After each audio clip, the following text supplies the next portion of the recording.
uma votação expressiva. Que recado isso traz para a política brasileira? Quando a gente vê esse discurso aí de Pablo Marçal, reconhecendo a sua derrota e falando que foi a última oportunidade, dando a entender que não vai voltar a se candidatar à Prefeitura de São Paulo, né? Mas está de olho em 2026. No entanto, ele tem no meio do caminho que encarar a justiça eleitoral e a justiça brasileira, né, Josias? É verdade. O Pablo Marçal, ele agora se faz de humilde, né? E você se lembra que a gente falava ontem aqui, Fabíola, que viriam as versões conspiratórias, né? E ele diz na declaração dele, ó, tem muita gente aí querendo construir uma versão qualquer, mas ele está admitindo o resultado da urna, o que já é alguma coisa, né?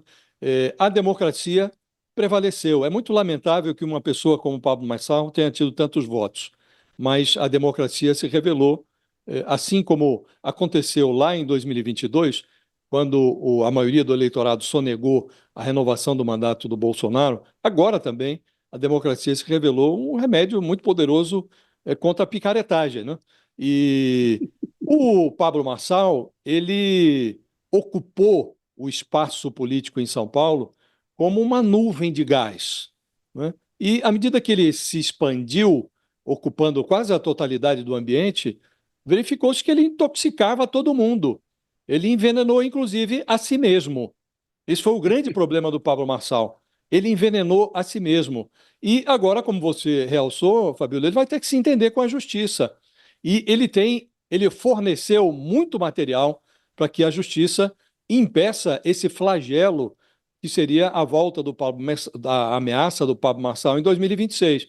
Ele poderia se candidatar a governador, até a presidente da República. Agora, ele terá alguma dificuldade para fazer isso. Primeiro, porque já há uma investigação eleitoral aberta contra ele e há uma outra que está prestes a ser aberta por conta dessa maluquice que ele fez na sexta-feira de difundir um laudo médico falso contra o Boulos, e ele teve o azar de colocar este laudo também no X, e o X ainda estava, como está ainda, suspenso no Brasil.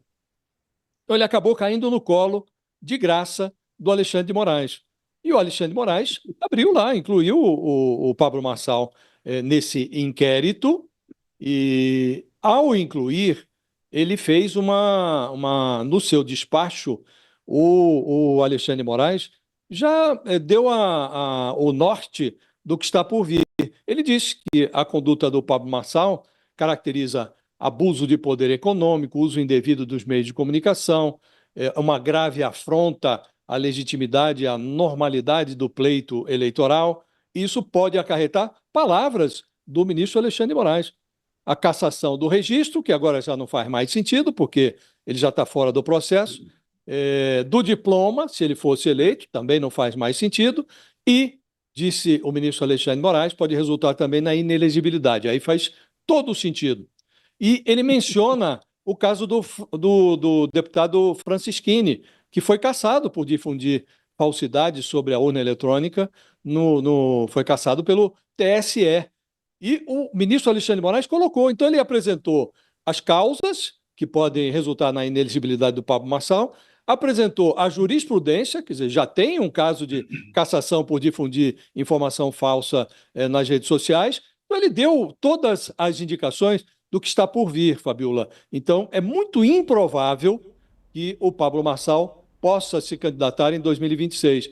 Improvável que ele se candidate, inclusive, na próxima eleição. Então, ele deve amargar uma inelegibilidade aí de 8 anos, ele vai se juntar ao Bolsonaro, nesse rol dos inelegíveis, né? Com a diferença de que o Bolsonaro ainda tem a pretensão de obter uma anistia no Congresso. Acho que o Pablo Marçal nem isso, porque ele se constituiu, Fabiola, numa ameaça a essa turma do Centrão, que agora saiu bem posta, sorrindo das urnas, porque sem fundo eleitoral e sem horário na televisão, ele fez o que fez, né? Então é possível até que o Centrão agora possa levar a mão à consciência e falar: pô, será que não é o caso da gente regulamentar as redes sociais para impedir que um personagem como esse venha ameaçar o nosso cercadinho aqui, tão bem organizado, emendas orçamentárias, o fundão eleitoral? Então, não há, ou pelo menos hoje não há, e acho impossível, improvável que venha a existir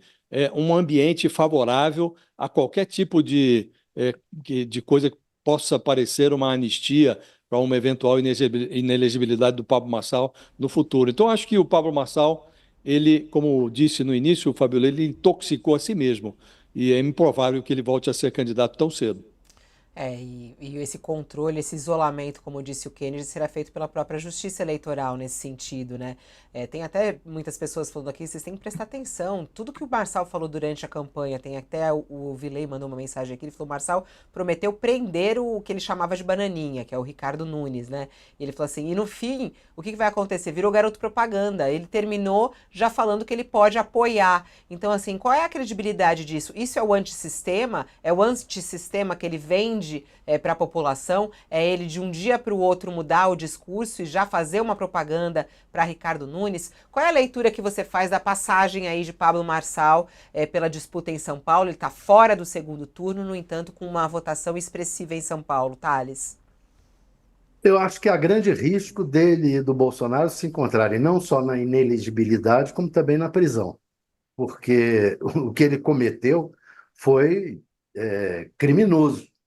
Esse caso de estelionato, de um laudo falso, junto com um médico também que cometeu esse ato. Então, foi criminoso. O risco, e assim como o Bolsonaro, também cometeu vários crimes, crime contra o Estado de Direito, crime contra a democracia, vários crimes de toda ordem. Então, não é impossível que os dois acabem se encontrando na cadeia. É curioso, ele está falando do Nunes assumir as propostas dele, e ele não elencou algumas que foram carro-chefe da campanha dele, aquele prédio de 1 quilômetro de altura e o teleférico, né, que são duas propostas que ele deveria exigir que o Ricardo Nunes adotasse para poder, olha, ter a minha cara. Para o Ricardo Nunes ter a minha cara, tem que botar um prédio de 1 quilômetro de altura e botar teleférico. Só que ele sabe muito bem que eram propostas idiotas, que era uma idiotice e que esse tipo de idiotice não dá para o Ricardo Nunes assumir. Dá para ele dizer assim, vamos fazer escolas olímpicas, vamos colocar ensino de esportes mais forte, mais tempo nas escolas? Pode ser que o Ricardo Nunes diga uma coisa dessas, vamos colocar mais esporte nas escolas. Pode ser, vamos ensinar inteligência emocional, isso daí eu acho meio complicado, mas tudo bem, vamos botar mais psicólogos na escola. Isso todo mundo quer. Todo mundo, psicólogo pode discutir, mas não.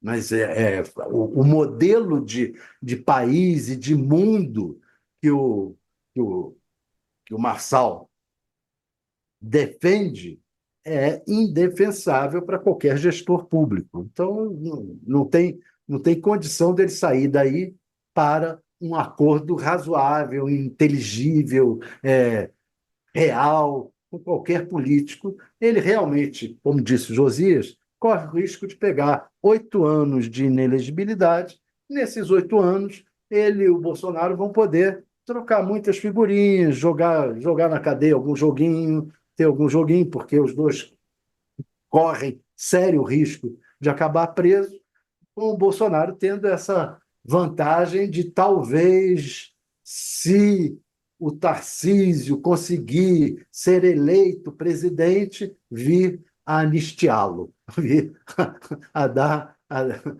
liberá-lo da prisão, de condenações, esse tipo de coisa.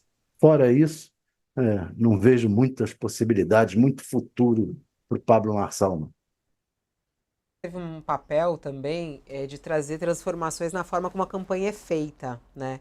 A história dos cortes, a comunicação digital, todos os outros candidatos Exato. aderiram, inclusive Boulos, Nunes, Tabata, o próprio Datena, né? Ele trouxe uma nova forma de se fazer campanha.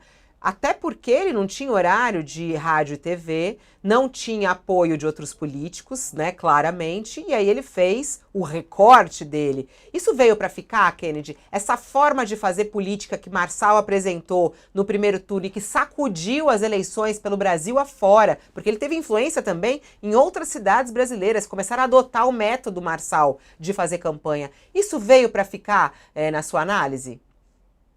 Algum aprendizado teve para figuras como a Tabata, o próprio Boulos, ao longo dos debates, eles aprenderam a como lidar melhor com o Pablo Marçal. Mas o Josias tocou num ponto que eu acho importante, a gente comentou isso ontem também, que o Marçal ele pode ser um fator que ajude o Congresso a cair em si de que é preciso regulamentar as redes sociais e acoplar com a legislação eleitoral um maior rigor em relação às redes sociais. Não dá para você tirar do perfil dele uma mentira, uma fake news, e imediatamente ele já abre um outro perfil no qual ele comete um crime, como o Thales falou. Então, eu acho que para o Centrão aí que sai sorridente da eleição, como o Josias falou há pouco, ele pode ficar preocupado a necessidade de regulamentar, porque essas plataformas digitais elas têm que ser responsabilizadas pelos conteúdos que elas publicam, e eu creio que o fenômeno Marçal pode ajudar o Brasil a se conscientizar de que é preciso regulamentar a rede social, porque se ficar como está, em 2026 vai ser pior e podem surgir novos Marçais, né? Ele pode ficar inelegível, mas assim, ele mostrou que dá para disputar com o Bolsonaro a liderança e fatias desse campo da extrema-direita, ou seja, ele é um Bolsonaro com maior poder de comunicação e ensinou para essa galera aí da extrema-direita que dá para tirar do Bolsonaro a liderança sobre esse campo. Então, eu acho que a regulamentação das redes sociais pode entrar na ordem do dia e seria fundamental aí para 2026, Fabíola.